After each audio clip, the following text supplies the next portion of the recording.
sé, pero bueno, capaz les sirve. Ahí te paso, Flavia, el link. Un momentito, ¿eh?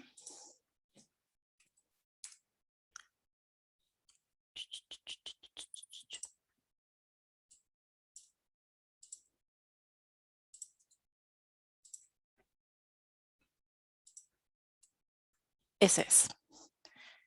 Lo pongo en el canal personal porque es un video de nada, un video no tan prolijo como los que sube el profe y la cátedra al canal oficial, así que este es más borrador, entonces lo dejamos en los canales personales para no generar tanto contenido justamente desprolijo, informal en el canal de la cátedra. Les decía, esta va a ser la única ficha o una de las únicas que vamos a ver exclusivamente en la clase de práctica, porque en esta semana ustedes en la teórica vieron la 24, que es la de archivos, o sea, ejercicios de archivos, aplicaciones se llama. Bueno, acá está. ¿No?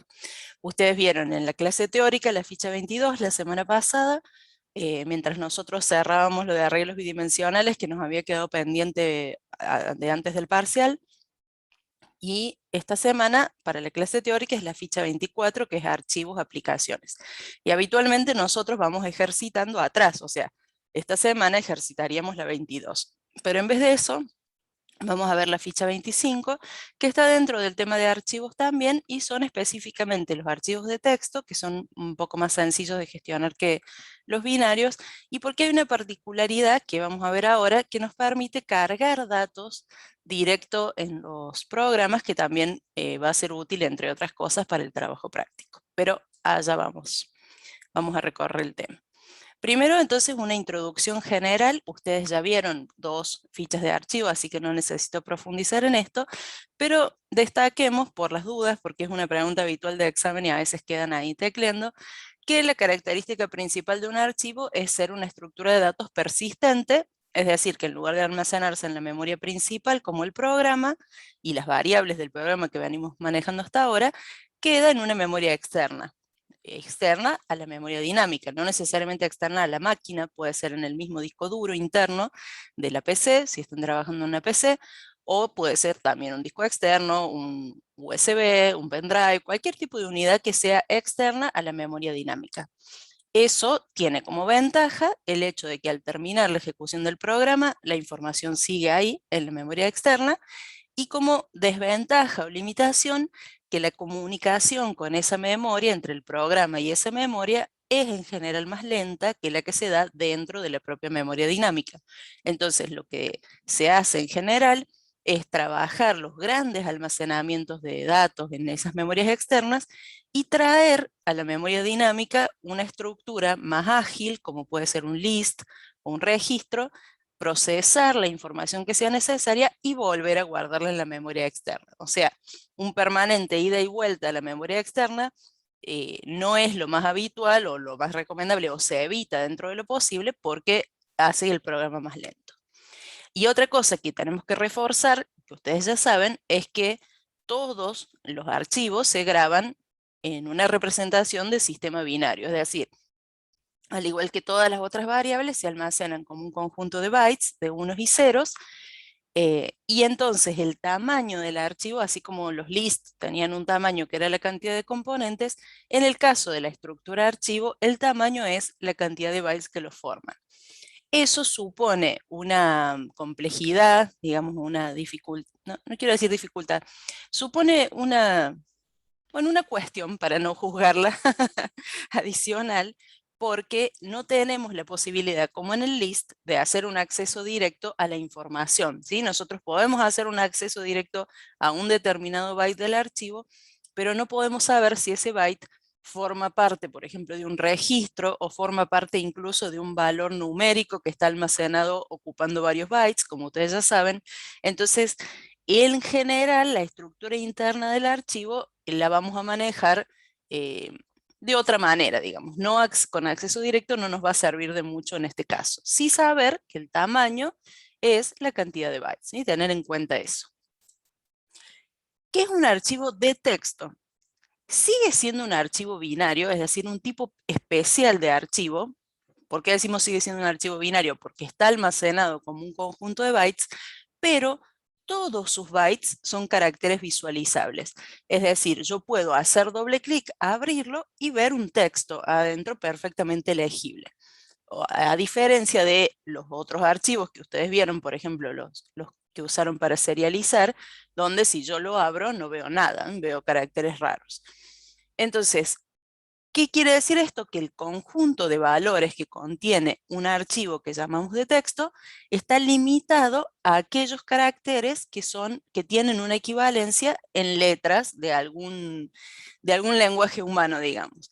Entonces, esto está codificado en tablas ASCII, que seguramente ustedes las conocen cuando empezaron a buscar para hacer rayitas o cositas raras, y también las discutimos cuando hicimos aquellos programas de caracteres en el primer cuatrimestre donde decíamos para determinar si una letra es minúscula, puedo verificar si es mayor a A y menor a Z, mayor o igual a y menor o igual a Z, y eso es porque hay una equivalencia numérica de la A minúscula y de la A mayúscula en una tabla de equivalencias em, que se llama ASCII, ¿no? Entonces, un archivo de texto, repito, siempre va a contener caracteres que que sean equivalentes a alguno de los que están previstos en esa tabla. ¿Por qué hacemos esta diferenciación? Porque en realidad, el único carácter extraño que contiene un archivo de texto, además de estos visualizables que nombrábamos antes, es el carácter que representamos nosotros como ~n. Es decir, el carácter que hace un salto de línea, que hace bajar a la siguiente línea. Dependiendo del sistema operativo en el que se trabaje, ese carácter tiene una interpretación distinta. Entonces, si nosotros tomamos un archivo que se supone de texto, o que está previsto que sea de texto, y lo abrimos en Windows o lo abrimos en Linux, se va a ver bien, va a aparecer el archivo correctamente. Si en cambio nosotros intentamos abrir como texto un archivo que fue guardado de manera binaria, o sea que fue almacenado con un proceso tipo serialización, puede ser que dentro del archivo haya caracteres equivalentes al ~n. Y entonces al abrirlo, el archivo se modifica y es posible que se rompa su estructura. Entonces, nosotros elegimos abrir un archivo en modo texto cuando tenemos certeza de que dentro de ese archivo solamente hay caracteres visualizables. Y esto nos da también la seguridad de que las líneas que lo forman, si tiene más de una línea, cada una de las líneas terminan en ~n, o sea, hay un formato preacordado de los archivos que contienen texto. Pero, refuerzo una vez más, todos ellos, por su forma de almacenamiento, son archivos binarios. ¿Cómo se procesan estos archivos de texto en Python? Algo que ustedes habrán visto superficialmente en la ficha 22 y por eso les dejo acá la referencia, pero me voy a concentrar en lo que tiene que ver con los archivos de texto.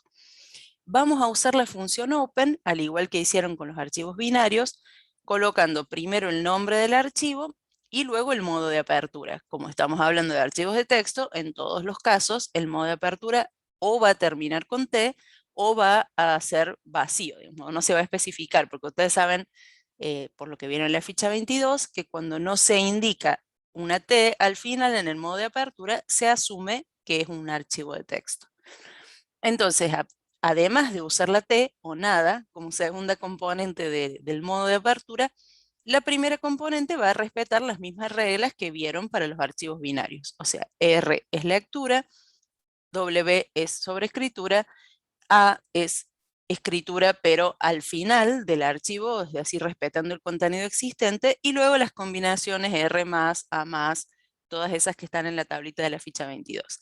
Y también, al igual que usamos la función open para abrir la conexión, usamos la función close para cerrar esa conexión entre la memoria dinámica y la externa. Esta variable le solemos llamar M por manejador de archivo. Siempre me llama esto la atención porque yo le pondría tipo A o F, ¿no? Pero en realidad le ponemos M porque no es el archivo en sí mismo, sino que es una variable que se usa como intermediaria entre el archivo y la memoria. Acá agregué además que cuando nosotros abrimos un archivo para lectura, siempre se verifica que exista. Recordemos que esto es un problema que no tenemos en la memoria dinámica porque la variable está siempre ahí. Entonces, acudimos al sistema operativo, al módulo que se comunica con el sistema operativo, por eso OS, de Operative System, path, que sería la ruta, y luego tenemos exist, que es para verificar la existencia, y otra de las funciones que usamos es size, justamente para determinar qué cantidad de bytes, o getSize, mejor dicho, es la función, para determinar qué cantidad de bytes tiene el archivo. ¿Por qué estas funciones exist y getSize vienen del sistema operativo? Porque se comunican directamente con el sistema de archivos de la computadora, es decir, con el archivo físico. Nosotros esta conexión que hacemos sería una conexión lógica, pero las propiedades del archivo están determinadas en el disco o en la memoria externa de la que se trate, y por eso es que se acude al sistema operativo para tener esa información. Es como una estructura que está un poquito más ajena al dominio del programa y por eso se interactúa con el sistema operativo. Bueno, el proceso de lectura que estábamos viendo recién se entiende siempre como traer de la memoria externa a la RAM el contenido, ¿sí? Leer es en este sentido, por eso les hice este dibujito ahí de ayuda, por si todavía no les quedó muy claro. Y en el caso de la lectura de un archivo de texto, acá les puse a propósito otro ejemplo donde no tiene la T, ¿sí? Si yo hago con el modo R solo, también se entiende como lectura de texto. Y tenemos un primer método read asociado al manejador que simplemente, sin parámetros así como está, retorna el archivo completo como un texto, ¿sí? Todo el contenido del archivo, por eso se llama todo la variable, queda almacenado acá. Si yo pongo manejador.read, así, sin ningún parámetro, lo que obtengo es una cadena gigante con todo el contenido del archivo. Es como que esta sería la forma más sencilla de mostrar un archivo, ¿no? Lo leo completo y lo pongo en pantalla. También tiene la posibilidad de recibir un parámetro que es la cantidad de bytes a leer. En este caso, sería un parámetro numérico y toma ese conjunto de bytes desde el inicio del archivo. Como les decía antes, no siempre un byte es equivalente a una letra. Entonces, yo no podría decir read 4 y asegurarme de que voy a leer las primeras 4 letras del archivo. Sí que voy a leer los primeros 4 bytes. Si tengo una información previa de que en esos primeros 4 bytes, por ejemplo, está el tamaño del archivo o la cantidad de letras que tiene a continuación, a veces puede resultar útil leer un fragmento del archivo solamente. Es habitual definir ese tipo de formatos en los archivos de texto. Si no, en general, o se lee completo como estamos acá, viendo acá, o se lee línea a línea, que es lo que vamos a ver a continuación. Tiene el manejador, además del método read y de read con tamaño, tiene un método readLine. El método readLine lee la línea activa, digamos así, en el archivo. Es decir, abrimos de nuevo nuestro archivo. Acá me faltó el modo, por lo que veo. Me tendría que haber puesto modo lectura ahí, no me di cuenta. Y luego invocamos a readLine. Fíjense que acá se invoca readLine 2 veces, porque cada lectura avanza el file pointer a la siguiente línea. Vieron que en los archivos binarios, cada vez que ustedes hacen load, por ejemplo, de un registro, o cada vez que hacen read de un valor, si bien en general lo vemos con pickle a los archivos binarios, cada vez que ustedes invocan a read, el file pointer avanza a la siguiente posición a leer. Así continúa hasta llegar al final del archivo. Acá pasa lo mismo, ¿sí? Acá tenemos 2 readlines seguidas, entonces acá en la variable L1 quedaría la primera línea del archivo y en la variable L2 quedaría la segunda línea del archivo. Hay que tener en cuenta que, como habitualmente les decía recién, las cadenas que están adentro del archivo, cada una de las líneas que componen el archivo, incluyen el carácter /n.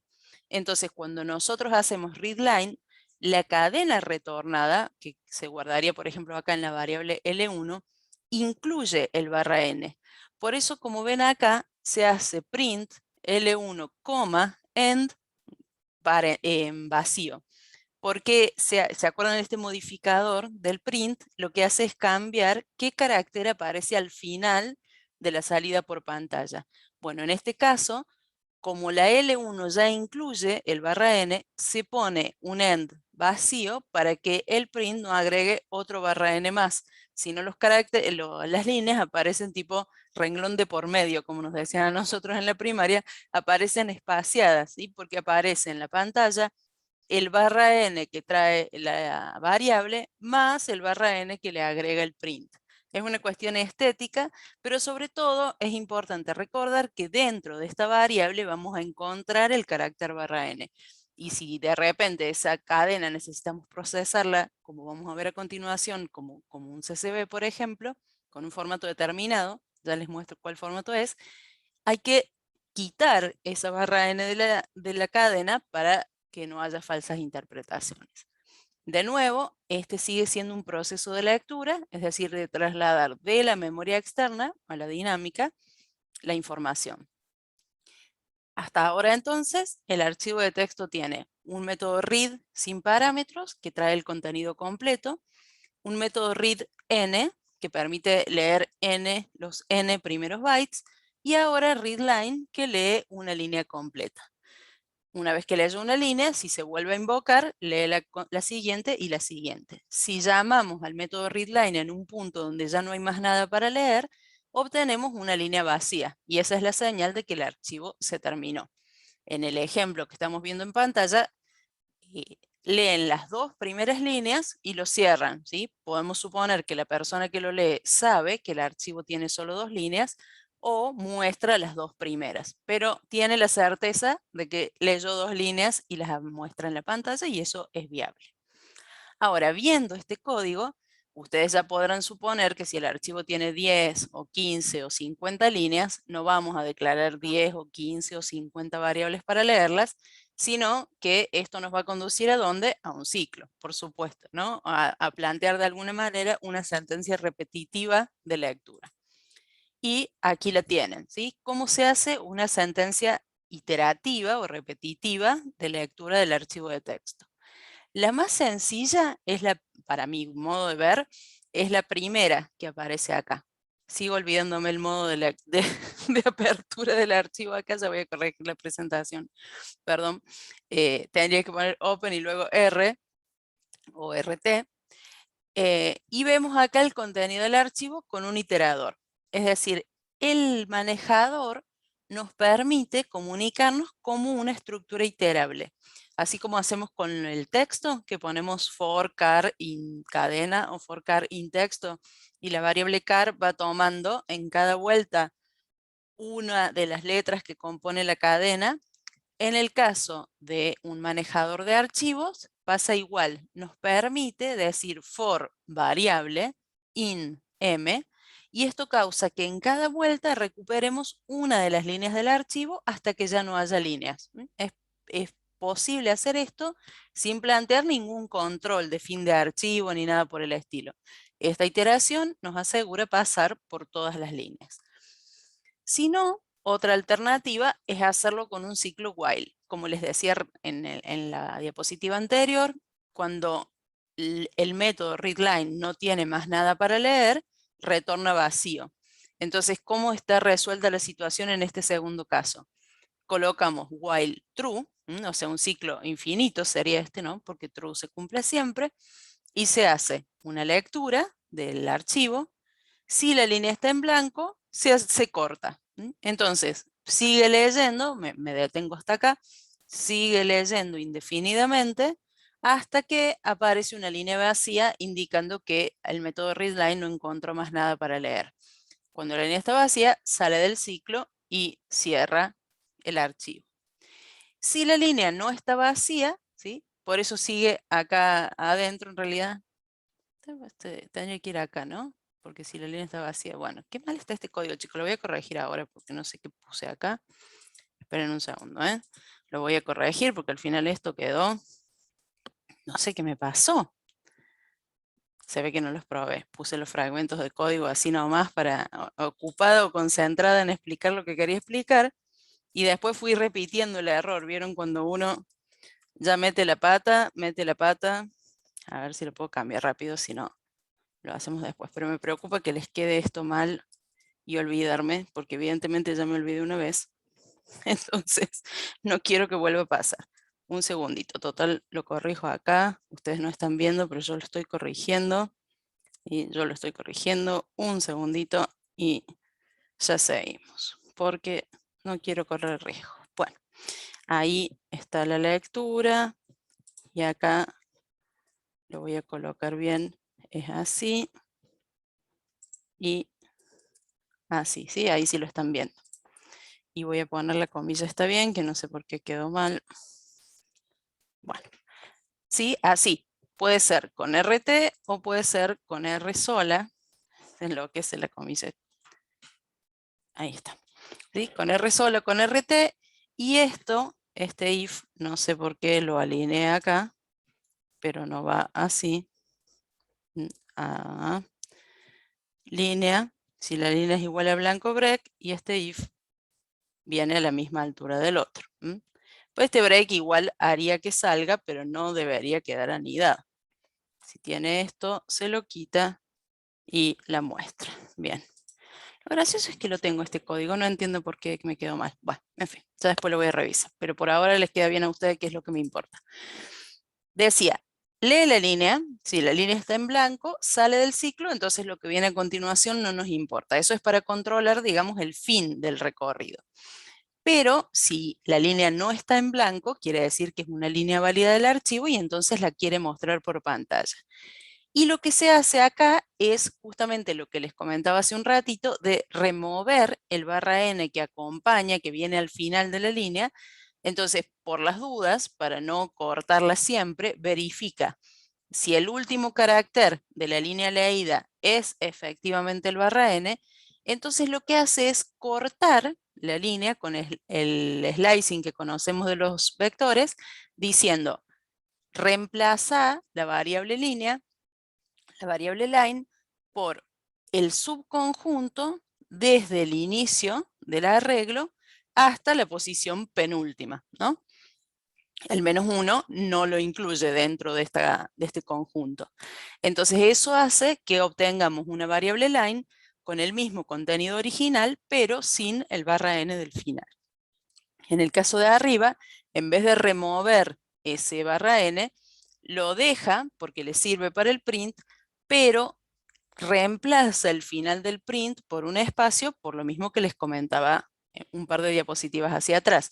Si nosotros no hacemos esto, entonces el archivo aparece tipo renglón de por medio, ¿no? Aparece más espaciado porque además de imprimir el /n que acompaña el line, le agrega un /n adicional como es el valor por defecto o el fin por defecto del print. Bueno, entonces todos estos procesos son lecturas posibles de un archivo de texto. Archivo completo, un conjunto de bytes, una línea o todas las líneas que lo componen al archivo con un proceso iterativo como este. Leerlo línea a línea sería esta última variante. Después de esto, tenemos la posibilidad de escribir. En el caso de escribir es más simple la cosa, porque recordemos, el proceso de escribir es el inverso a leer, es decir, nosotros vamos de la memoria RAM hacia la externa, llamada generalmente disco, y vamos a utilizar para eso el método write. Previamente vamos a abrir la comunicación con el archivo en modo escritura. Esta escritura puede ser WT, que implica eliminar el contenido existente del archivo si lo hubiera, o puede ser en modo AT, agregando al contenido existente más información. Y luego, cada vez que llamamos al método write, se escribe dentro de ese texto la línea o la variable, la cadena que nosotros proporcionamos como parámetro. Si queremos que las cadenas aparezcan una debajo de la otra, tenemos que incluir en lo que vamos a escribir el /n. De otra manera, cada vez que llamamos a write, el texto se pone a continuación del otro, ¿sí? Sin dejar ningún tipo de espacio. Entonces, si nosotros estamos escribiendo varias líneas, tenemos que tomarnos tener la precaución de agregar el /n dentro de la cadena que se quiere escribir. Bien, formatos especiales, que es lo que les anticipé hace un ratito. dentro de los archivos de texto hay un formato particular que es el conocido como CSV. ¿Por qué se usa? Primero, ¿por qué hay formatos especiales de archivos? Porque para comunicarse entre distintos programas, sobre todo si estos programas se encuentran en distintos lenguajes o en distintos sistemas operativos, sigue siendo muy eficiente y muy práctico intercambiar archivos de texto. Yo tuve en mi primer trabajo, siempre recuerdo eso cuando llegamos a esta unidad, en mi primer trabajo trabajaba en un sistema que involucraba 3 tipos de dispositivos, ¿no? El sistema, la red, digamos, el sistema tenía 3 tipos de dispositivos. Uno de los dispositivos estaba programado en C, el otro estaba programado en un lenguaje visual y el otro en, ¿cómo se llama? Creo que era COBOL. COBOL, sí, antigüedad total, pero bueno, era COBOL. Cuestión que los 3 sistemas manejaban su almacenamiento de maneras distintas. Entonces, el intercambio de datos de un dispositivo a otro se hacía a través de archivo de texto, porque el archivo de texto luego cada sistema lo interpretaba a su manera. Entonces, sigue siendo, a pesar de todas las modernidades y de las bases de datos, sigue siendo un formato de intercambio de información. Entonces, una cuestión habitual es eh, intercambiar archivos de texto, pero en realidad dentro de los archivos de texto hay registros. Vieron que nosotros, por ejemplo, cuando ustedes vieron serialización esta semana, se usa el módulo, o la semana pasada en realidad, se usa el módulo Pickle para guardar un registro, para leer un registro. O sea, no es tan fácil grabar un registro entero o leerlo, se hace falta un módulo adicional, Python lo hace de una forma, probablemente Java, no sé, lo haga de otra, entonces no es tan fácil hacer un archivo que luego sea interpretable en otros lenguajes de programación. Se acude al archivo de texto, pero por más que el archivo de texto como formato nos facilite la cosa, sí, no siempre la información va a ser un texto así nomás plano, ¿no? Vamos a necesitar guardar un registro, separar los campos que componen esa cadena. Entonces, para eso existe el formato CSV. El formato CSV se llama así por la palabra en inglés, comma separated value, por las palabras en inglés, comma separated values, y quiere decir que cada uno de los campos que lo componen va a estar separado por una coma, ¿sí? Acá, por ejemplo, tenemos una tablita de vehículos que dice año, marca, modelo, descripción y precio. Y fíjense que la representación CSV sería una primera línea donde estarían los títulos y cada una de las palabras que componen el título están separadas por una coma. Y luego los datos, que serían las columnas de la tabla, también están separados por coma. Entonces, cualquiera que quiera trabajar con este archivo sabe que antes de la primera coma está el año, antes de la segunda coma está la marca, antes de la tercera el modelo, ¿sí? Es un acuerdo previo entre la persona o el programador que genera el archivo y el que lo lee, de que los campos están separados por comas y están siempre en el mismo orden para poder luego reconstruir el registro del lado que se lee. En este caso, entonces, se utiliza, ven, acá les doy un ejemplo, ¿no? Nosotros tenemos, por ejemplo, este archivo que se llama series y tiene adentro 3 series, ¿no? El primer campo es el nombre de la serie, el segundo campo es el año de estreno y el tercer campo es la cantidad de temporadas que tuvo cada una de estas 3 series. ¿Qué se hace? Se levanta, se lee de a una las líneas que componen el archivo y después, cuando uno leyó una línea, para separar los campos, una alternativa sería decir, voy a buscar dentro de la cadena una coma, igual que hicimos en el primer cuatrimestre para procesar un texto. Y voy a almacenar todas estas primeras líneas, estas primeras letras hasta la coma, bla. Cuando aparezca la siguiente coma va a ser el año y así. Pero, y aclaro acá, no nos odien, muchos de ustedes probablemente ya lo saben porque estuvieron investigando en esa época y si no, se enteran ahora, tienen todos los lenguajes muchas funciones preimplementadas para interactuar con las cadenas y una de ellas es la función que permite separar una cadena con un carácter determinado y obtener como resultado una tupla con todos los componentes separados. Esa función es la función split. Entonces acá les muestro cómo se hace esa operación. Yo tengo acá el método que generó este archivo, ¿no? ¿Cómo lo hice? Abrí en modo escritura y le mandé a escribir esta cadena que dice Friends, 1994, que es el año de estreno, 10, que son la cantidad de temporadas, y en este último incluí el /n, ¿no? Entonces acá escribí la primera cadena, la segunda, la tercera y lo cerré. ¿Cómo hice luego para leerlo? Usé una iteración, lo abrí en modo escritura, primero controlé la existencia, lo abrí en modo escritura y después hice la iteración. Para cada línea en M, primero que nada eliminé el último carácter porque yo sabía que le había agregado un /n.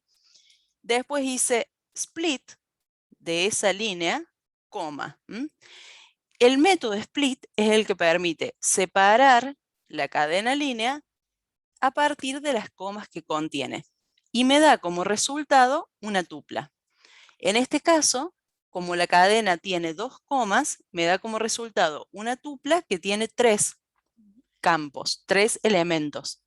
Y entonces yo puedo, como ven acá abajo, separar campos sub 0, campos sub 1 y campos sub 2 y tener separados, distribuidos, los campos que componen el registro.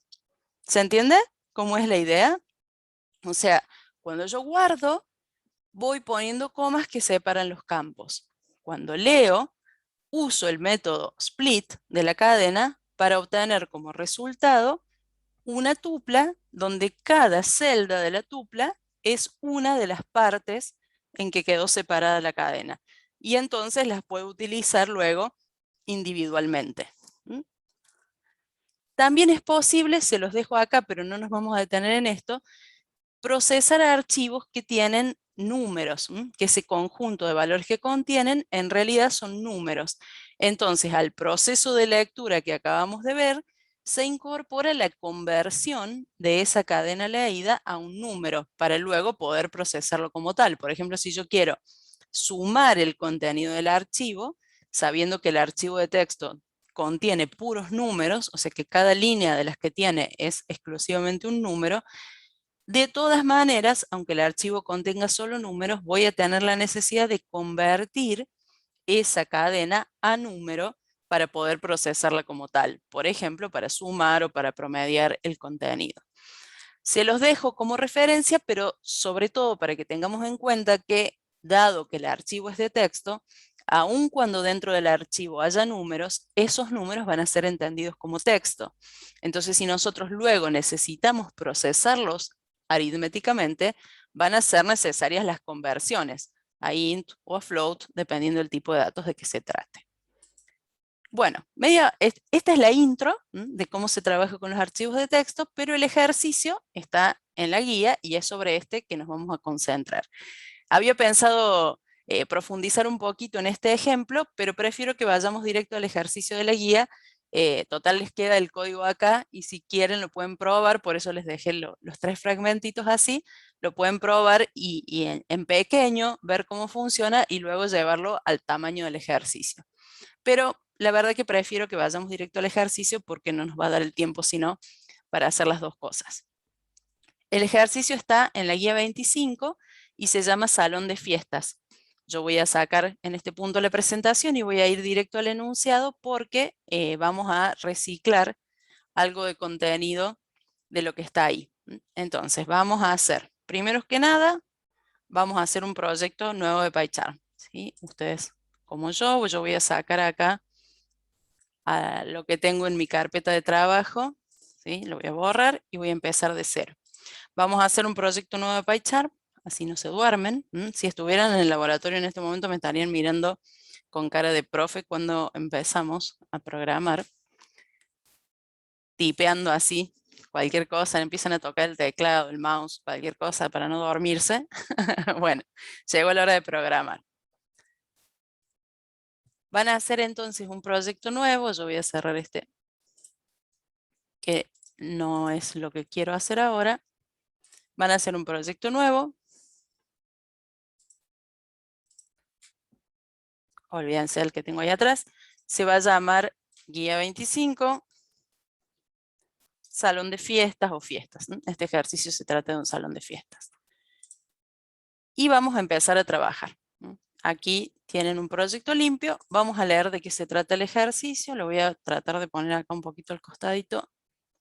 Así nos queda a mano. La guía entonces es la de esta semana, la semana del 12 de septiembre. En esta semana aparecen las dos fichas. Si van hacia abajo, aparecen las dos fichas, la 24, que es la que vieron en el teórico, y la 25, que es la que estamos viendo ahora. Así que pueden descargarla, tanto el ejemplo que trae como el PDF, para leer más detalladamente lo que yo les resumí recién en la presentación. Y en la parte de la guía 25, ¿sí? No la 24, que es la de archivos, sino la 25, vamos a ubicar este ejercicio que se llama salón de fiestas. Voy a traer para acá un poquito más, un poquito más. Así no me ocupa tanto lugar. Bueno, pero no tanto porque necesito una parte. El ejercicio dice, un salón dedicado a la organización de fiestas infantiles no solicita un sistema para gestionar las reservas de un mes determinado. Pobres, esto era antes de la pandemia, este salón de fiestas me parece. De cada reserva de festejo se conoce número de reserva, que es una string, nombre del cumpleañero, también una string, edad del cumpleañero, de 0 a 13 años, un entero, tipo de servicio solicitado, del 0 al 3, ahí muestra la equivalencia de cada uno, cantidad de invitados, que es un entero, y monto, que es un float. Este formato tiene cada una de las reservas. Al iniciar el programa, todas las reservas se encuentran almacenadas en un archivo de texto llamado reservas.csv, el cual es provisto. Se debe cargar dicho archivo en un arreglo de registros de tipo reserva, del que vimos aquí arriba. Una vez cargado, programe los siguientes puntos en un menú de opciones. Y aparece un menú de opciones que todavía no vamos a explorar. Concentrémonos en esto. No sé si notaron, pero cuando yo pasé por sobre el nombre del archivo, esto se convierte en un hipervínculo. Lo primero que van a hacer es descargar este archivo. Es un hipervínculo porque cuando ustedes lo tocan, les da la posibilidad de descargarlo, ¿sí? Entonces lo van a descargar, hacen clic, y lo van a descargar en la misma carpeta donde está el proyecto. Mi carpeta es AED Guía 25 Salón. Sí, no, Valentín. Bueno, y ahora van a escribir el CBU de sus cuentas. No, no, no, no. Van a poner la clave del home banking y después nos vemos. No. No, pues reserva save y lo guardan. Bueno, save porque mi sistema operativo está en inglés y no ponen guardar ustedes, de acuerdo al que tengan. Entonces el archivo empieza a existir en esa carpeta, ¿no? En esa carpeta donde antes no había nada. Ahora, además del punto idea, empieza a existir. Fíjense que en mi sistema operativo, en mi sistema de archivos, ya le pone el iconito de Excel y dice acá Microsoft Excel, separated values file. ¿Por qué? Porque lo reconoce, sí, Anael, yo tampoco, pero bueno, no valía la pena intentar. Lo reconoce como un archivo que se podría ver en Excel. Si yo le hago efectivamente doble clic al archivo, va a intentar, espero no romperlo, va a intentar abrirlo en Excel, ¿no? Y me muestra el contenido, miren. Me muestra que tiene un conjunto de cadenas y que esas cadenas están separadas por comas. El archivo, el Excel, hay otro, digamos, a ver, esperen. Puede uno especificarle al Excel que separe, no lo voy a hacer acá porque voy a romper el archivo, pero les muestro cómo se hace. Ustedes cuando van a datos y ponen texto en columnas, le pueden indicar que esas columnas están delimitadas por algo, ¿no? En este caso estaría delimitada por la coma. Entonces sugiere coma y miren acá abajo cómo me acomoda las columnas, ¿sí? O sea, el Excel, repito, no lo voy a abrir para no romperlo, el Excel tiene previsto abrir los archivos CSV interpretando los separadores como columnas. Puede ser, y además nos permite especificar cuál es el separador. Una cuestión bastante ridícula porque si el archivo se llama coma, separated value, ¿no? ¿Cuál es el separador, amigo? La coma, bueno, pero está prevista la interfaz para usar cualquier tipo de separador. Tuve este debate creo que el año pasado con algunos de los profes porque creo que ya se ha extendido tanto el formato que se entiende como CSV cualquier separación, ¿no? Y que uno le pueda establecer la separación también. Pero bueno, el concepto original es que el separador de campos es la coma. Bueno, una vez que ustedes tienen descargado el archivo, vamos a ver cómo recorrer ese contenido, ¿no? Entonces, abrimos acá el proyecto, miren, al archivo ya se los muestra, ¿sí? Dentro del proyecto les muestra el archivo, y acá vamos a hacer un primer Python file entonces, que sea nuestro principal, para ver si podemos explorar el contenido de ese archivo. Vamos a desarrollar, como siempre, una función principal. Vamos a poner acá un print que diga salón de fiestas, porque no es cuestión de olvidarnos del título tampoco. Y acá el famoso if main, qué sé yo, llamamos a la función principal. Probamos esto, porque tal vez tanto archivo y dejaron de andar los programas. No, esto sigue funcionando. Y vamos a poner acá entonces un primer método que sea leer archivo, o como decía acá, se debe cargar dicho archivo en un arreglo de tipo reserva. Bueno, pero me gusta el método leer archivo, ¿qué tanto? Le voy a poner leer archivo. Leer archivo se va a llamar el método y le voy a poner leer archivo CSV. ¿Qué opinan? Le pongamos leer archivo CSV, así sabemos lo que está haciendo bien claro. Vamos a poner leer archivo CSV. ¿Qué parámetros le voy a dar a esta función? Primero que nada, el nombre del archivo, que habitualmente en estos programas que trabajan mucho con un único archivo o con dos, se suele poner una variable general para el nombre, como para no estar repitiendo, sobre todo si la cadena es medio larga. Nuestro archivo entonces se llama reservas.csv y esa variable es la que le vamos a pasar como parámetro al método. Se la llama normalmente fd por file descriptor. Si hubiera más de un archivo, a veces le ponemos fd1, fd2, así. Esta cadena, como ya habrán visto en el teórico, si el archivo se encuentra en la misma carpeta del proyecto, se pone el nombre y listo. Y si el archivo se encuentra en otra carpeta, hay que indicar toda la ruta de acceso con las contrabarras respectivas, ¿no? Con las barras invertidas respectivas. En este caso, con el nombre alcanza. Vamos a leer el archivo ese y empecemos por esto, ¿no? Vamos a leer el archivo. Entonces acá voy a hacer Alt-Enter para crear la función con el file descriptor y vamos a empezar acá a trabajar. Primero que nada, para poder ver el contenido del archivo, tengo que abrir la conexión. Pero en realidad, antes de abrir la conexión, tengo que controlar la existencia del archivo. Si bien yo sé que el archivo existe porque lo estoy viendo ahí, el programa tiene que incluir ese tipo de control. Entonces, antes que nada, vamos a hacer ese control. Vamos a decir, si os.path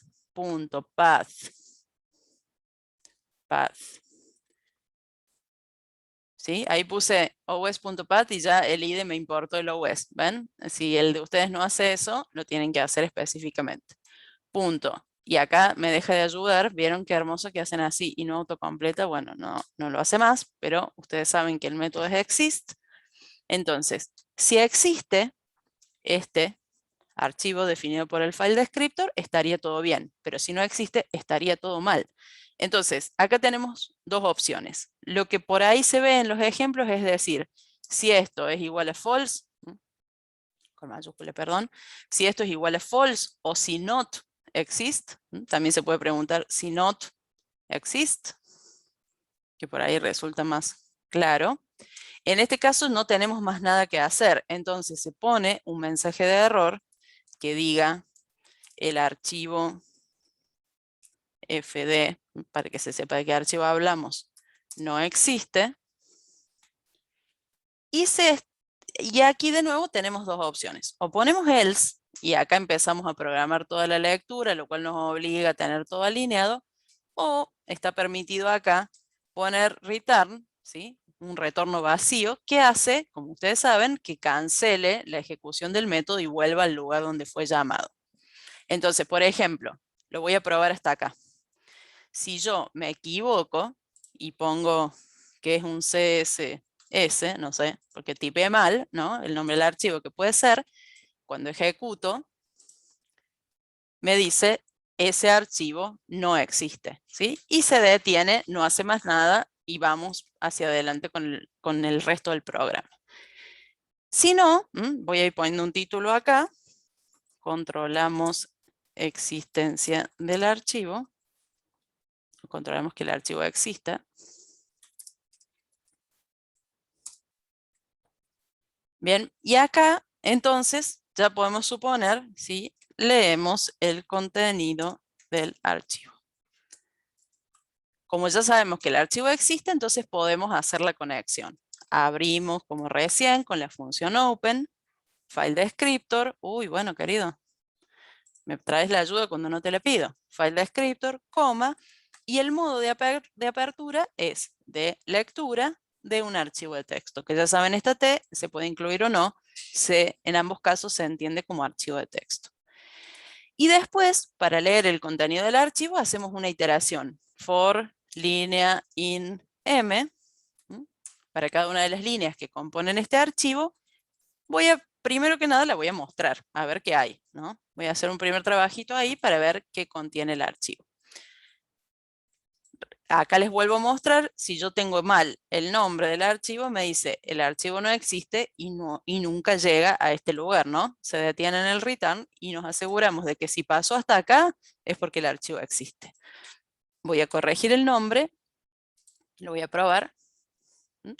Y acá nos muestra, miren, todo el contenido del archivo. Y sucede lo que les contaba recién. Cada línea tiene al final un ~n. Entonces aparece la línea y como el print le agrega un ~n, nos queda una línea en blanco en el medio. Entonces aparece, como diría la señorita Silvia de segundo grado, renglón de por medio, ¿sí? La escritura. Para que eso no pase, o corregimos el print cambiándole el final. El objetivo de esta función no es mostrar el archivo, pero si lo fuera, podemos cambiar el final para que sea vacío y entonces ahí aparece bien, ¿no? Aparece cada uno en su línea. O lo que podríamos hacer es eliminar de esa línea el ~n final, porque solamente sirve para marcar el final de la línea, pero después para procesarla termina siendo un incordio. Entonces hacemos lo que controlamos recién.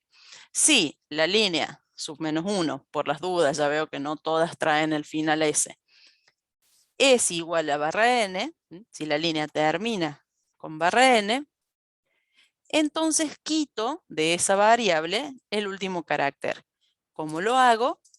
Sobreescribo la variable línea con el intervalo que va desde el inicio hasta el último carácter sin incluirlo.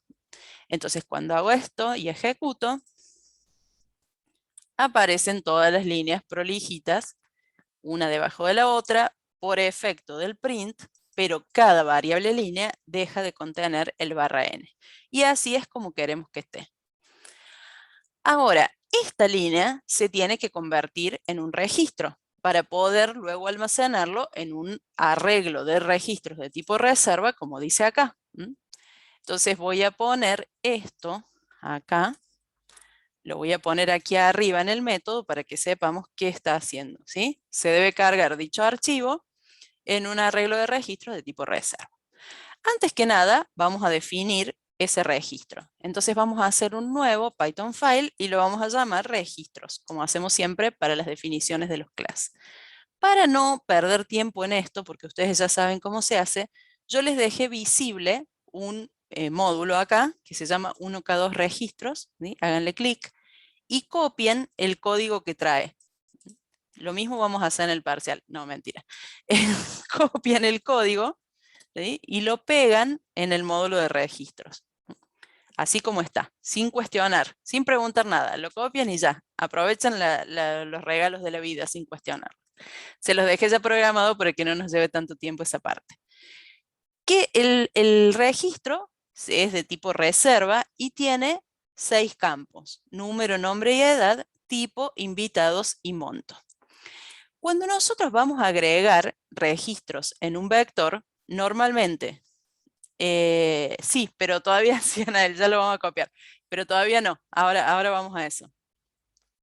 Y también se los voy a dejar visible, no, mentira, tampoco, nada de eso. El registro tiene, decía, 6 campos. Yo dejé programado un constructor que recibe el número, pero que los demás campos los tiene como opcionalmente como con valores por defecto. Hoy no me salía, perdón. Con valores por defecto. Em, ¿Por qué lo hice así? Porque lo hice así. Bueno, mm, podría tener un valor por defecto también el número, pensándolo bien, cosa que se pueda crear un registro vacío. Ah, sí. No, lo voy a dejar así. Bueno, no importa, ya lo programé así, lo voy a dejar así. ¿Para qué le puse valores por defecto? Para no vernos obligados a crear sí o sí un registro proporcionándole todos los campos. O sea, lo que nos permite hacer esto es, para cada línea, voy a sacar ahora el print porque ya no nos sirve, vamos a armar el registro, ¿sí? Vamos a poner, construimos el registro. El registro a partir de la línea de texto.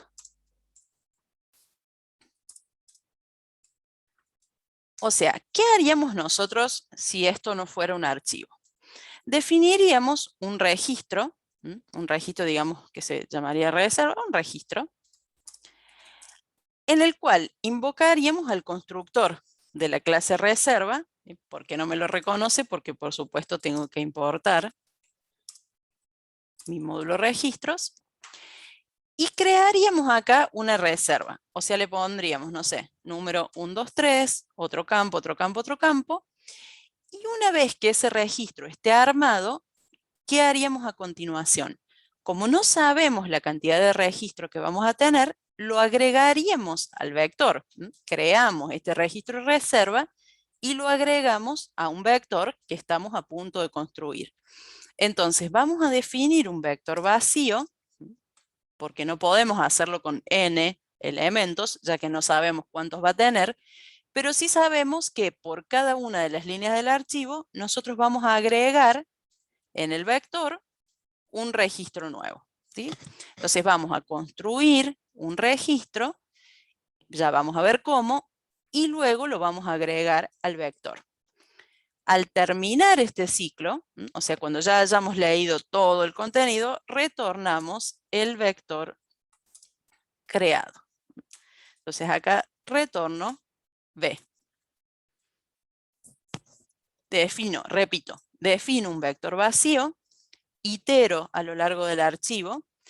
Para cada una de las líneas que vaya a leer en el archivo, de alguna forma las voy a convertir en una reserva, ya vamos a ver cómo, y esa reserva la voy a agregar al vector. De forma que cuando termine este proceso, yo tengo el vector con un conjunto de registros. Por lo tanto, esta función leer archivo tiene que retornar el vector creado. Me lo tiene que armar y retornarlo listo.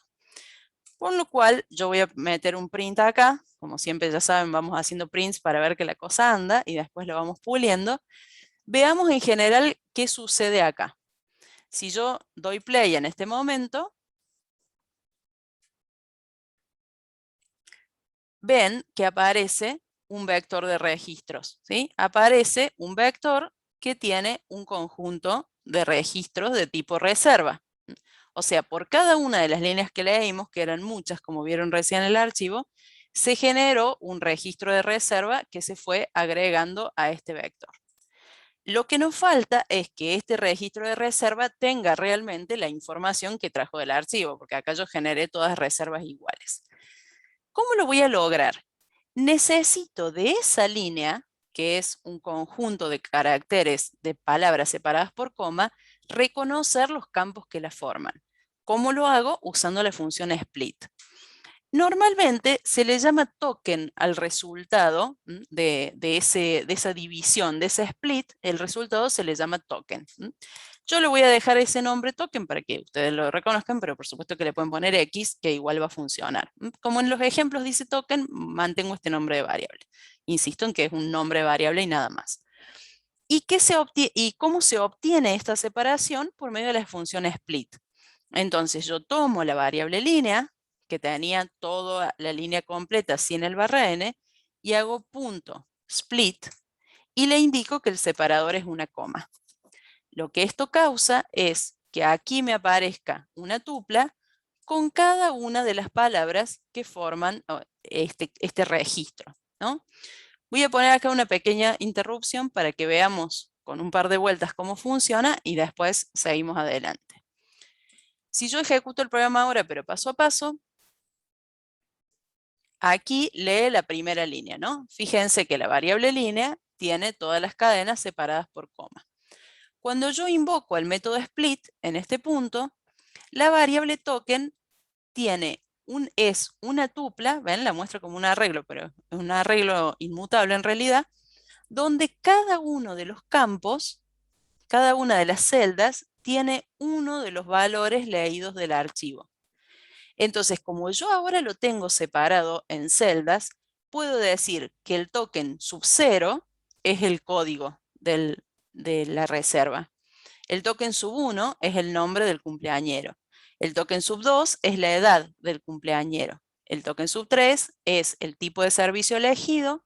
El 4 es la cantidad de invitados y el 5 es el monto de la reserva. Todo esto que está acá es el registro que tengo que construir. Por lo tanto, cuando yo construya mi registro, ¿qué voy a hacer? La reserva, cuando yo cree el registro, lo puedo crear con todos los campos o lo puedo crear con un campo solo o con ningún campo, por eso les decía que acá le puse valor por defecto, e ir luego agregando los campos después. O sea, o lo puedo crear y pasarle a la función constructora todos los valores, o lo dejo con los valores por defecto y los voy reemplazando. ¿Por qué les doy esta posibilidad? Porque, por ejemplo, voy a hacerlo así mixto, como está previsto. Yo voy a construir esta reserva y el único parámetro obligatorio va a ser el número de reserva. Entonces acá, ¿cuál sería el número de reserva? Token en la posición 0. ¿Sí? Después, los siguientes campos los voy a ir completando uno por uno para organizarme mejor, ¿sí? Porque por supuesto que si no acá podría poner token sub 1 y así ir pasándole uno por uno. ¿Por qué lo quiero hacer separado? Porque me quiero ubicar bien cuál es cada uno de los campos para no meter la pata, ¿no? Entonces voy a poner reg punto, ¿ven? Y como acá el IDE me ayuda, me queda más cómodo llenar los campos así. Por eso lo hago de esta manera. A continuación, después del ID, viene el nombre del cumpleañero. Yo sé que el nombre del cumpleañero está en la posición token sub 1. Después del nombre del cumpleañero, viene la edad. La edad está en la posición token sub 2. Pero la edad, según decía el enunciado, la edad era un valor de 0 a 13 años, ¿sí? Y es un entero.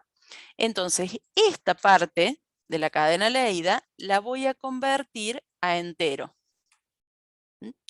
Después, ¿qué campo sigue? El tipo de servicio solicitado, reg.tipo. El tipo también es un entero, entre 0 y 3. Entonces, también voy a convertir a entero el token en la posición 3. Después viene la cantidad de invitados, reg.invitados es igual a int, porque también es un número, del token sub 4. Y por último, el monto, reg.monto, es igual a un valor flotante, dice acá. Es un dato de tipo float. Entonces lo tengo que convertir a float para que realmente tenga la interpretación correspondiente al token en la posición 4, creo que iba, no, la posición 5, que es el valor. Entonces voy a volver a interrumpir acá, ahora con este procesamiento que acabamos de hacer. Observemos que la línea, ¿por qué no lo pones dentro de la clase, dentro de la función Lautaro directamente? Lo pueden poner, pero como lo tienen que convertir, ¿sí? Tendrían que haber puesto token 1, 2, acá, tendría que poner token 1, 2, 3, int, float, int, y me parecía que se iba a ser muy largo, por eso lo hice aparte. pero lo pueden hacer en la misma función constructora todo en una sola línea, nada más que tienen que ir convirtiendo cada campo. Por eso no lo quise hacer en una sola línea, pero se puede hacer, las dos se pueden hacer. El token entonces hace el split, ¿no? Acá ven que en el token están separados todos los campos, como vimos recién. Observemos ahora más en detalle que la edad, el tipo, los invitados y el monto, todos ellos están entre comillas. Quiere decir que son todas cadenitas. Para que sean numéricas, hizo falta esta conversión que acabamos de plantear. Entonces, armamos el registro reserva, ¿sí? En este punto, el registro reserva tiene todo en cero, edad cero, invitado cero, monto cero, solo tiene el número guardado, porque yo se lo pasé a la función constructora. Ahí enseguida lo miramos. Fíjate si lo creaste así, con un par de corchetes vacíos, Roque, o si pusiste list, paréntesis, paréntesis, una de las dos opciones. Fíjate si lo creaste vacío, porque si no lo creaste vacío, eso era. Bien. Entonces decía, a continuación, el resto de los campos, como ustedes pueden ver, tomaron el valor por defecto que yo le puse a la función constructora. Y ahora empiezo a completarlo. Pongo el nombre del cumpleañero, que sigue siendo una cadena. ¿Ven? Acá apareció CEP, no sé qué. El profe Germán tomó estos ejemplos de alguna base de datos yankee.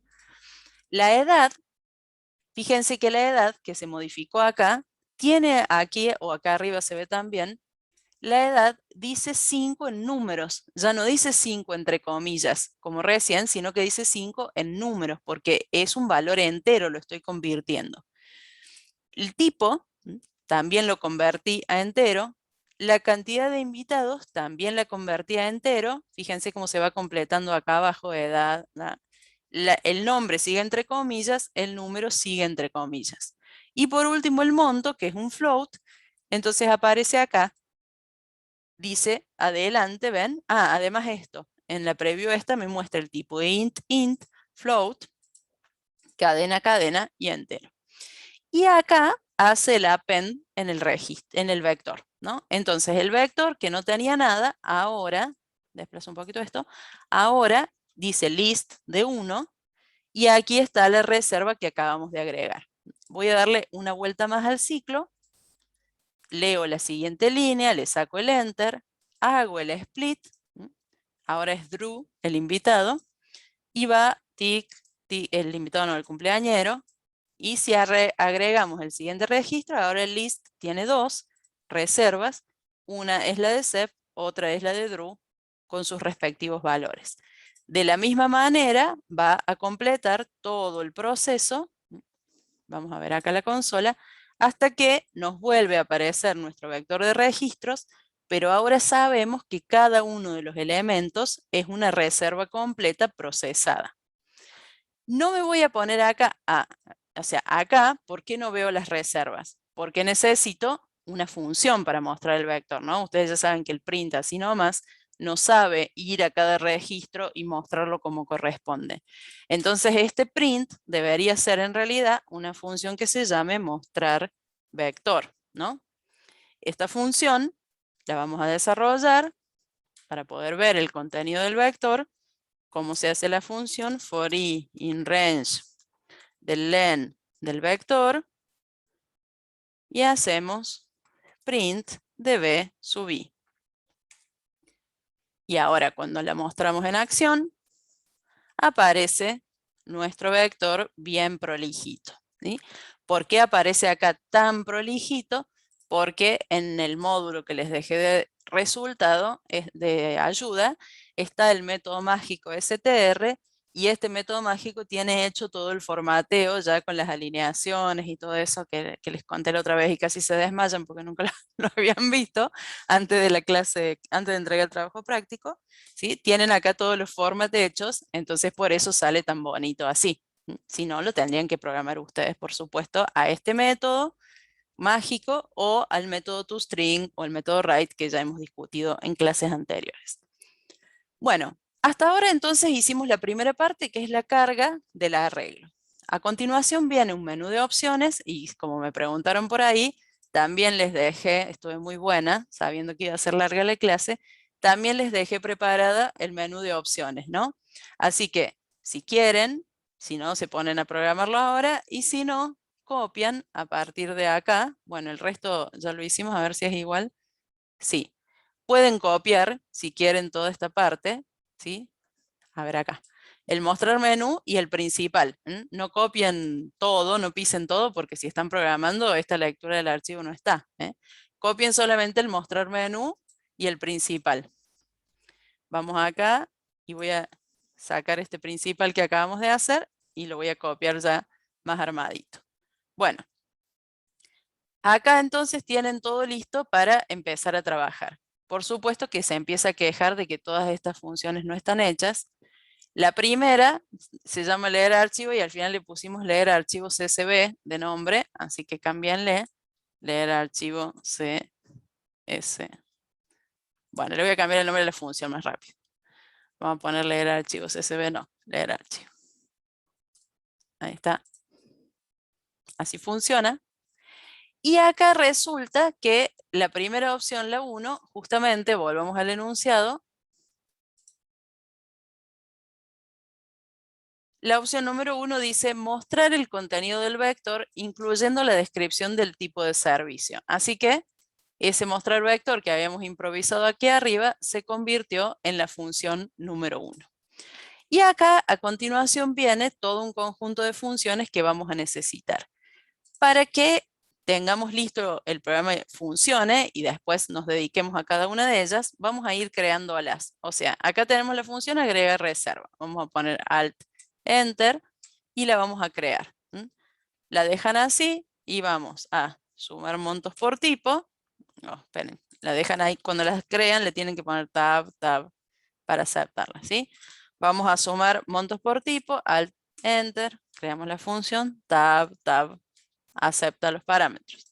Mostrar totales, Alt, Enter, Tab, Tab, aceptan. Buscar mayor, Alt, Enter, la crean, Tab, Tab. Validar entre, Alt, Enter, crean la función, Tab, Tab, Tab. Después vemos qué nombre le vamos a poner. Validar mayor que, Alt, Enter, Tab, Tab, Tab. Filtra de dar por monto, Alt, Enter, Tab, Tab, Tab. La personal la dejo con los pas, ¿no? Bueno, no se me ocurrió. Alt, Enter. Ah, no termina el Tab, Tab, Tab. Tab. Bien. Y ahora grabar reservas, Alt, Enter. Tab, Tab, Tab. Bueno. Esta es una forma rápida para armar el esquema del programa, ¿sí? Dejan todas las funciones así con un pas y después van trabajando cada una en cada una de ellas. Por supuesto que este esquema es un poquito más sofisticado que opción 1, opción 2, opción 3, porque ya para ir orientándolos en lo que tienen que hacer, pero vamos a ir desarrollando en orden las funciones que más nos interesen. La opción número 2 dice agregar una nueva reserva al arreglo de registros con un número que se ingresa por teclado. Validar que dicho número de reserva sea única y solicitar el resto de los datos. Eso lo tenemos que hacer dentro de la función agregar reserva, que recibe como parámetro el vector B. Entonces, ¿qué va a hacer la función agregar reserva? Le va a pedir al usuario los datos del registro que va a armar. Recordemos que el registro tiene un número, un nombre, una edad, tipo, invitados y monto, ¿no? Entonces, a ver si lo tengo más práctico. Voy a copiar el orden de los campos de acá. Número, no, chao, lo voy a hacer a mano. Perdón, voy cambiando de idea mientras lo hacemos, pero trato de hacer la forma más fácil. Primero que nada, el usuario tiene que ingresar un número de reserva. Ese número es una cadena, así que vamos a hacer un input, así nomás que diga ingrese número de reserva. El usuario ingresa este valor y lo que nos pide es que validemos que dicho número de reserva sea único. O sea, ¿cómo vamos a controlar nosotros que esta reserva no exista ya en el vector? Con una búsqueda. Como el vector no está ordenado, esa búsqueda va a tener que ser secuencial. Vamos a poner una posición como resultado, buscar por número. Y le voy a pasar el vector donde tengo que buscar y el número de reserva que el usuario acaba de ingresar. Esta función buscar por número, la voy a crear ahora, y va a ser una búsqueda secuencial, o sea que va a recorrer el vector for i in range del len del vector y va a ir preguntando si b sub i punto número es igual al número que el usuario ingresó por teclado, una clásica búsqueda secuencial que hacemos, retornamos el valor de i.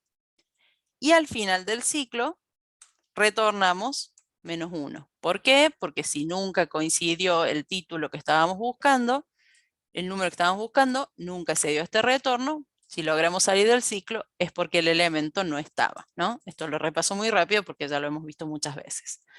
En este caso, ¿para qué sirve la búsqueda? Para determinar si ese número de reserva que el usuario ingresó ya estaba en el vector o no. Entonces, ¿cómo vamos a preguntar eso? Vamos a decir si posición es distinto de -1, significa que el número de reserva ya estaba. Entonces no vamos a agregar ese elemento al vector.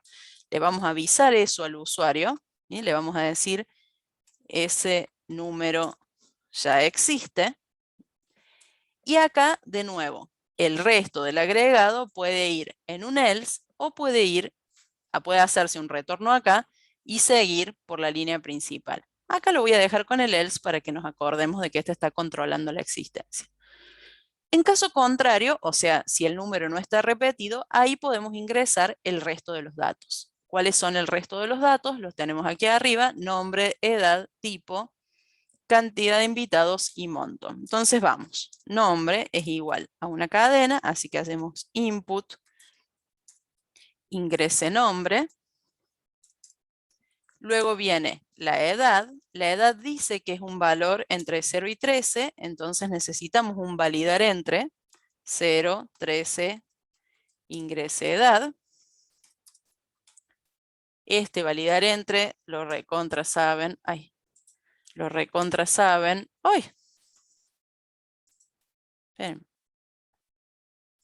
¿Por qué me dice que ya está? Ah, porque lo debo tener con el pass acá, claro.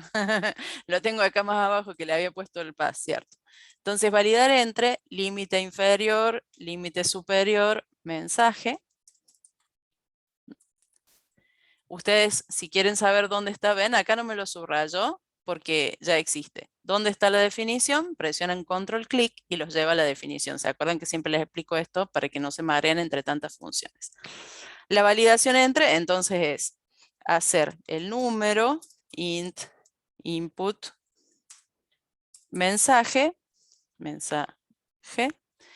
y después, mientras ese número sea menor que el límite inferior o ese número sea mayor que el límite superior, ingreso otro. No me voy a gastar en hacerle un mensaje de error acá para no perder tiempo, porque ya la reconocen esta función, y al final retorno el número. Sí puedo decirle ingrese edad y poner acá de 0 a 13, cosa que si le pide otra ya sepa el nabo qué es lo que problema tiene.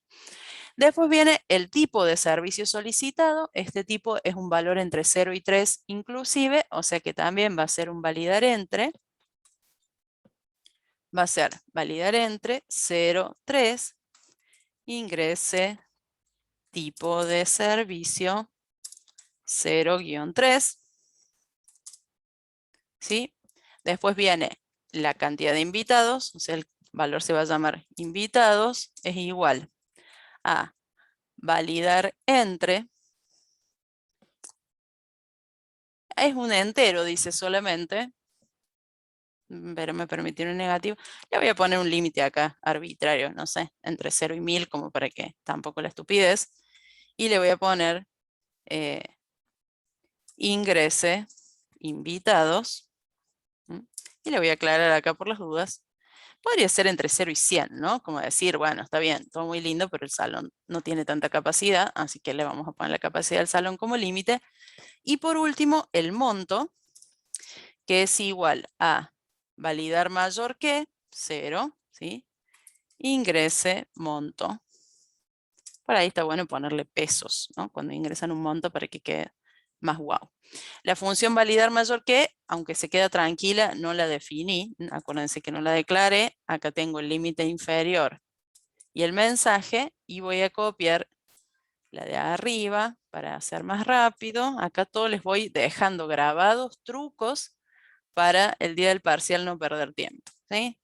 Mientras el número sea menor o igual que el límite inferior, porque acá le estamos diciendo que sea mayor que algo, entonces le pedimos otro. Voy a aprovechar que esta es el único uso que le voy a dar a la función, y esta va a ser una función que retorne un float, porque recordemos que el monto es flotante. Entonces acá yo estoy validando el valor que sea 0 o más, pero además se tiene que tratar de un valor flotante.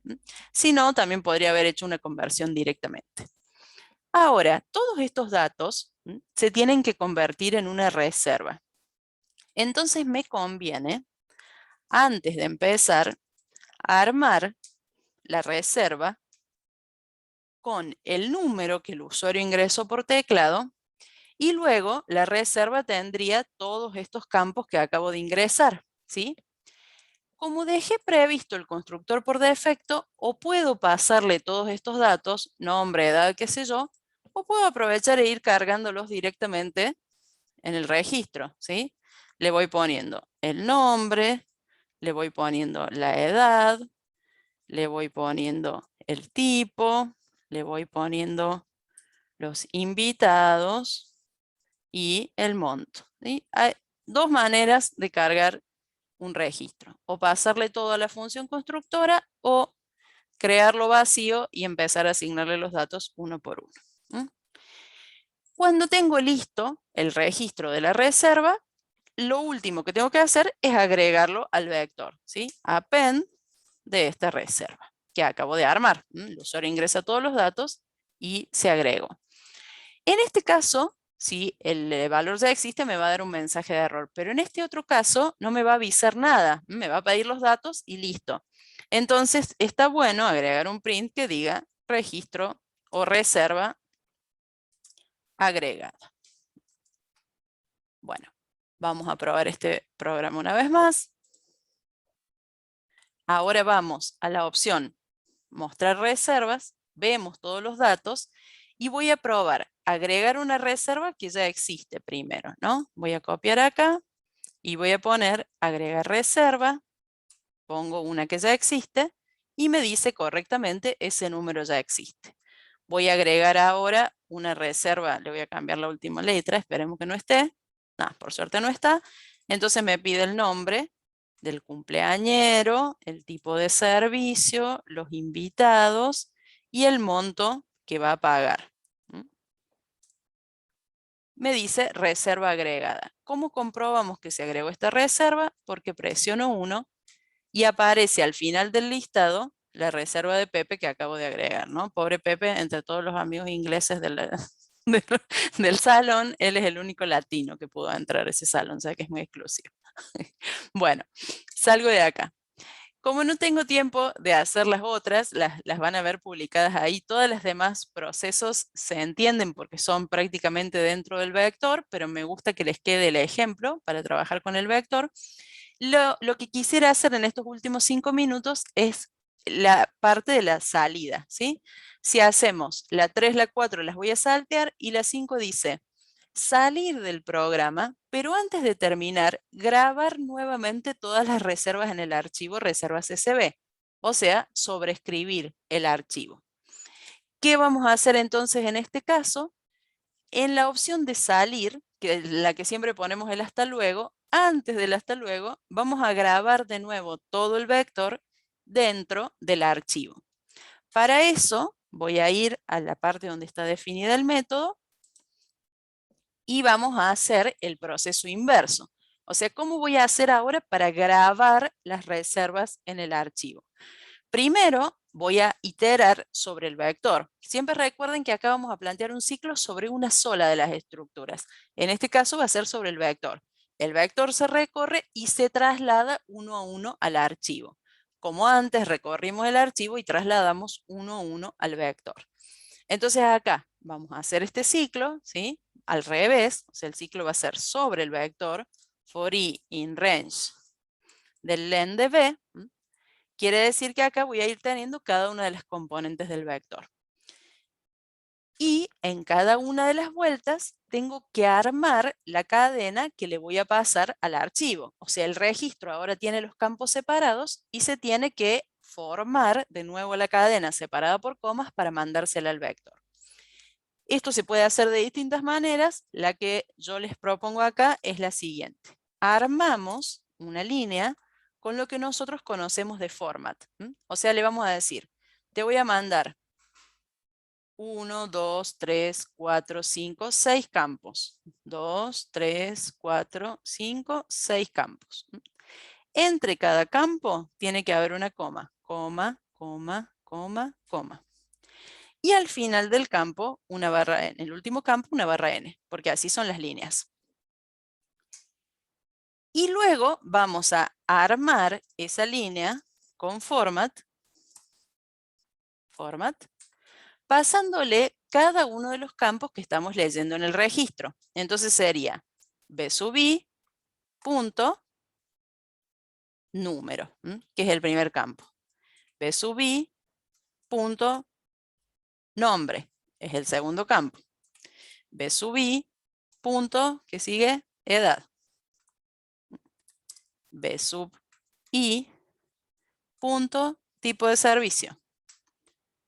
b sub i punto cantidad de invitados. b sub i punto monto, que es el último dato. Entonces, todos estos datos van a armar la línea. Voy a hacer una pequeña interrupción acá para que se entienda lo que estoy haciendo antes de seguir. No, esperen, voy a poner acá. Porque no sé si... Bueno, antes de interrumpir, porque estamos... Antes de interrumpir. Esta línea luego tiene que ir al archivo. O sea que yo, además de recorrer el vector, tengo que abrir el archivo de destino. O sea, voy a hacer m es igual a open y voy a pasar el nombre del archivo. Se me abre la ayuda, vuelve loca con la F. El nombre del archivo, el file descriptor, y como segundo parámetro el modo de apertura. ¿Te cree que no sé cuál es? ¿Ven? Se enloquece queriendo ayudarme. ¿Cuál es el modo de apertura? Como dice sobreescribir el archivo, entonces el modo de apertura es W. Puede ser W solo o W con la T, porque en ambos casos se va a interpretar como escritura. Una vez que yo tengo abierta con la conexión con el archivo y la línea armada, entonces en cada vuelta voy a mandar a escribir en el archivo esa línea, esa cadena que tiene los campos del registro unidos por coma. Y cuando termina este ciclo, me queda simplemente hacer close de la conexión con el archivo. De nuevo, este proceso no va a generar ninguna salida, entonces podríamos poner archivo grabado antes de salir. Incluso podríamos poner archivo fd grabado, ¿no? Para que el mensaje sea un poco más explícito. Ahora sí, voy a poner acá la interrupción. En el último minutito vamos a hacer un paso a paso solamente para que se entienda lo que estoy armando en esta última parte, que es la más significativa. Yo ahora, primero que nada, voy a mostrar las reservas, ¿no? Y vemos que la que habíamos creado recién, por supuesto, no está más porque no la guardé en el archivo. Entonces voy a copiar, como hice recién, un código parecido. No, puse el... Ay, Dios. Bueno, disculpa. Vamos de nuevo. Ingrese su opción. Mi opción es la opción 2, que es agregar reserva. Ahora sí, perdón, me equivoqué. Puse el número de reserva antes de la opción. Voy a poner una reserva que se llama ABC. Cualquiera, total, la vamos a distinguir. El nombre, que era Pepe, mi amigo de recién, ahora ya está más grande. Pepe cumplió 11 años, así que pidió servicio completo en el salón. Invitó a muchos amiguitos porque ya pasó el COVID. El monto son 2.500 dólares a esta altura, pero bueno, todo no se puede.